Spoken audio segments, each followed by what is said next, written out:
Good morning বন্ধুরা, তোমাদের সবাইকে কেমন আছো তোমরা সবাই? জানিও আমি খুব ভালো রয়েছি।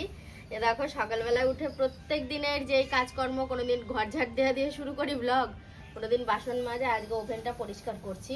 তো ওভেনটা পরিষ্কার করে রান্নাঘরটা লেপে পুছে ঘরে যাব, কারণ ঘরের কোনো কাজই আজকে হয়নি। শুধু বাসন কটা ধুয়েছি, একটু চা বানিয়েছিলাম, ফোনে কিছু কাজ ছিল সেগুলো সারছিলাম। সব করতে করতে সকাল 8টা বেজে গেছে।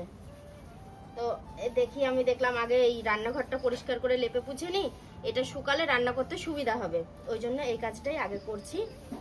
আর এখন তো গ্যাসে কম রান্না হচ্ছে, এই একদিন পরিষ্কার করে রাখলে আর দুদিন পরিষ্কার করতে হচ্ছে না। হয়ে গেল 3 থেকে 4 মিনিট লাগে এটা লেপতে। আর বর্ষাকাল হলে আমি তো এই টাইমে লেপিই না, রান্নাবান্না হয়ে যায়, রান্নাবান্না শেষে লেপি। তারপরে মানে অনেকটা টাইম থাকে, শুকিয়ে যায়। এই জামাটার একটা জিনিস কিন্তু খুব ভালো, আয়রন করতে হয় না, একদম নাই, তাই না? কাচলেই পরিষ্কার। কাচলেই পরিষ্কার তো হয়, আবার পরাও যায়। এই পাটিটাকে তুলে তারপরে এই সোফাটাকে একটুখানি এদিকটায় সরিয়ে দাও, ওই জানলাটা পরিষ্কার করবো। আচ্ছা, আমি দিচ্ছি। আর ঘরের জানলার চ্যানেলগুলো একটু পরিষ্কার করো না তুমি। দেখো কি অবস্থা হয়েছে, এগুলো দেখেছো? ওই জানালাটা দেখো, হবে কারণ এখান থেকে ঢোকা যায় না। এগুলো সব থাক, আমি বাইরে একটুখানি রান্নাঘরে দুটো ভাত বসিয়ে আসি অল্প করে। ভিজে ভাত আছে তো? না, পান্তা ভাত তো আমরা খাবো, কিন্তু মা তো পান্তা ভাত খাবে না, সেই কারণে। টিকটিকি বললো। কি গো, এই তো হলো অল্প কটা ভাত বসিয়ে দিয়ে আসলাম, ওই ভাত? জন্য বললাম তুমি এদিকটা করো, আমি আসছি। তুমি যাও আমি বাঁশগুলো বাঁশটাকে নিয়ে আসি। আমি বলা আছে, টলি বলা আছে। বাপি ভাড়া বাঁধবে আজকে? হ্যাঁ। ও কখন শুরু করবে কাজ? ও তো বলেছিল দাদা আমি তোমার সাথে যাবো, বাঁশ পছন্দ করবো, কিন্তু ও তো চলে গিয়েছে। আজকেই তো ভাড়া বাঁধার কথা ছিল, একরকম কাজ শুরু হয়ে যেত, কালকে থেকে না হয় প্লাস্টার হতো, কিন্তু আজকে দেখি এখন বাঁশ নিয়ে আসছে। আর তাছাড়া বাপিও বাড়িতে নেই, ও কাজে বেরিয়ে গেছে। তো সেই জন্য ও সারাদিন হাতে টাইম পেয়েছে, টুকটুক করে বাঁশগুলো নিয়ে আসছে। আর আমি এখানে দেখো, আমার কর্তাও হেল্প করেছে আমাকে। তো ঝাঁটপোছ দিয়ে নিয়েছি, কিন্তু এখনও ঘর মোছা হয়নি। ঘর মুছবো রান্নার পরে, টাইম পেলাম না। একটা কাজ করতে করতে আর একটা কাজের লেজ ধরে ফেলছি, তারপরে আর যে কাজটা করছিলাম সঠিকভাবে সারতে পারছি না, এরকমটাই হচ্ছে শুধু। ডাটা কিনলাম আজকে, ডাটা চচ্চড়ি হবে, সর্ষে বাদাম এইগুলো দিয়ে। কারণ এর আগের দিন বানিয়েছিলাম, আমাদেরও ভালো লেগেছে, মায়ের মুখেও ভালো লেগেছে, দুদিন আমাকে বললো এরকমভাবে করতে। তো ওই জন্য আমি আজকে দেখলাম যে সবজিওয়ালা ডাটা বিক্রি করছে, তো আমি কিনে নিই। আর এই দেখো আবার বাঁশ নিয়ে আসছে, কাছাকাছি, তো কাছাকাছি বলতে মোটামুটি দূরত্বের মধ্যে, ওই জন্য আর টলি দেখেনি, কাউরির ভাড়াও করেনি, নিজেই কাঁধে করে করে নিয়ে আসছে। সত্যি গো, বাড়িতে যদি কাজ হয় কম দায়িত্ব থাকে না। কাজ তো মিস্ত্রিরা করেই কম বেশি, কিন্তু টুকিটাকি দায়িত্ব থেকেই থাকে। তো যাই হোক, আমার কর্তা একটু একটু করে আনছে আর বিশ্রাম নিচ্ছে, কিন্তু এখন একটা বড় চিন্তার বিষয়, সেটা হচ্ছে এই যে দোতলার ঘর প্লাস্টার করতে গিয়েই আমাদের সমস্যাটা হবে। কারণ আমাদের যে ইলেকট্রিকের তার আছে, যেটা সরকারি তার প্রত্যেকের জন্য, তো সেই তার আর আমাদের দেয়াল একদম কাছাকাছি হয়ে গেছে। তো ওইটার ব্যবস্থা করতে হবে। প্রথমত আমাদের বড় বিপদ হয়ে যেতে পারে, ঘরবাড়ি হয়ে যেতে পারে। আর দ্বিতীয়ত ওইখানে তো মিস্ত্রিরা এখন কাজ করবে, আর এটা খুব তৎক্ষণাৎ করা দরকার।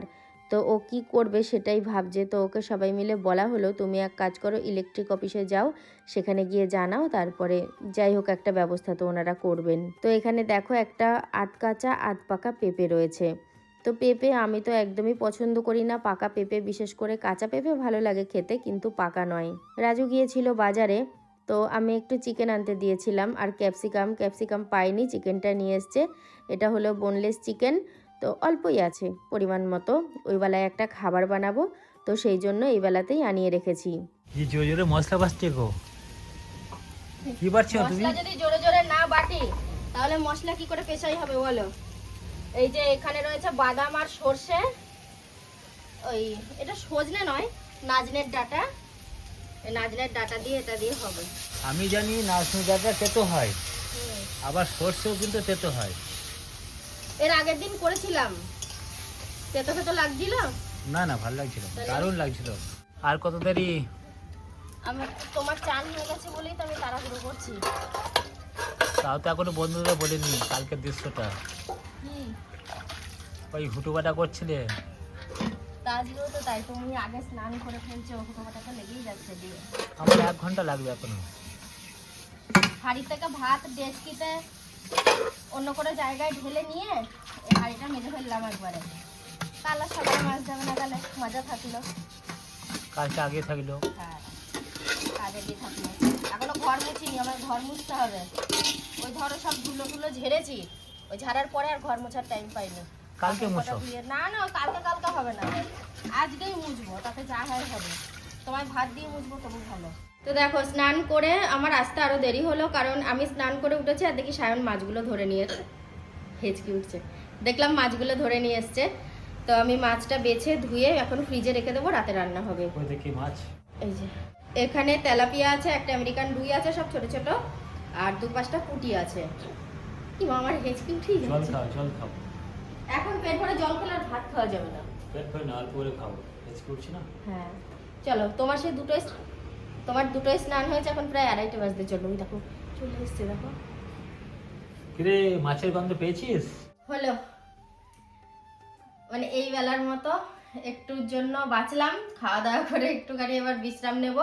তো দেখো আজকে কি কি রান্না, আমি তো বলেছি তোমাদেরকে, কিন্তু রান্নাগুলো শেয়ার করিনি। এই যে এই হচ্ছে উচ্ছে ভাজা, তার সাথে লঙ্কা ভাজাও করেছি, যেটা আমি একটু ভাতের সাথে কামড়ে খাবো। উচ্ছে ভাজা দিয়ে মেখে লঙ্কা ভাজা দিয়ে খাবো। আর এই হচ্ছে ডাটা চচ্চড়ি, আর এখানে রয়েছে আম ডাল। দুটো জিনিস আনতে ভুলে গেছি, লবণ আর ডাল তোলার হাতা। ঘুম তো হয়ই না, একটুখানি শুয়েছিলাম, তারপরে উঠে পড়লাম। এখন বিকালের কিছু কাজ আছে সারবো, তারপরে কুকিং চ্যানেলে শ্যুট আছে, চিকেন স্যাটে বানাবো। এই করে দিনটা পুরো, সময়টা পুরো কেটে যাবে, কোনো অসুবিধা হবে না। আর আমার কর্তা শুয়েছিল, এই এখনো বিছানা আমি এখনো ঠিকঠাকভাবে পরিষ্কার করিনি। এই বিছানাটা পরিষ্কার করে যাব, ও গেল চা খেতে। চা খেয়ে আসলে তারপরে ও আমাকে ওই ভিডিওর কাজে হেল্প করবে। ঘুম হলো? এটা আগে ভিনেগারে ভেজাতে হতো, আমি পেঁয়াজ ক্যাপসিকাম এগুলো টুকরো করি। তুমি আচ্ছা। আদা রসুনটা একটু পেস্ট করে দিবা? হ্যাঁ দেবো, ঠিক আছে। আর কাটে করতে হবে না, হ্যাঁ গ্যাসেই করব, গ্যাসে ঠান্ডা করো। কারণ আগুনটা খুব বুঝে দিতে হবে। একদম ঠিক। কেমন হয়েছে গো? দারুণ হয়েছে। দারুণ হয়েছে। তোমাকে বলে বোঝাতে পারবো না। কেমনি গো, হুম, তোমার শরীরটা এখন কেমন লাগছে? আমার শরীর তো ঠিক আছে। শরীরটা ক্লান্ত ভাবে, সে এত পরিশ্রমের মাঝে তাহলে ভালোটা থাকে কি করে? হ্যাঁ, এখন শুলেই ঘুমিয়ে যাবো, এরকম একটা ব্যাপার। তোমার দেখো চোখ মুখ পুরো ছোট ছোট হয়ে গেছে। চলো চলো। ঘুম পেয়েছে, ধরো ওইগুলো বানালাম, তারপরে মাছটা রান্না করলাম, আলু দিয়ে মাছ করেছি আজকে, খুব মানে ভালো ছিল মাছটা। আর তারপরে সবাইকে খেতে টেতে দিলাম, অনেক বাসন হয়েছিল ধুলাম, কিছু জামা কাপড় জড়ো করা ছিল যেগুলো আজকে সময়ের অভাবে কাচতে পারিনি, সেগুলো ভিজালাম, রান্নাঘর পরিষ্কার করলাম। তারপরে খাবার দাবার সব ঘরে এনে এই সবে উঠলাম। আর আমার কর্তাও এখন আসলো, কারণ ওই যে ওই চিকেন স্যাটে খেয়ে বেরিয়ে গেছিলো। আচ্ছা, আজকে তোমার নাইটিতে পিঁপড়ে ফিরে কিছু নেই তো? কি জানি, সারা গা হাত পা পিঠ শুধু চুলকাচ্ছে। যেন বন্ধুরা, কালকে রাতে যখন 10:30 বাজে আমার গিন্নি খাওয়া দাওয়া করে শুয়েছে, দিয়ে দেখি শুধুই গা চুলকাছে। আর একটা পিঁপড়ে আমার গায়ে কীভাবে চলে এসছে, পুরো নাইটিতে পিঁপড়ে পুরো ভর্তি। তেমনটা আজকে নাই তো? না। ঠিক আছে, আজকের মতন ভিডিওটা শেষ করো এখানে।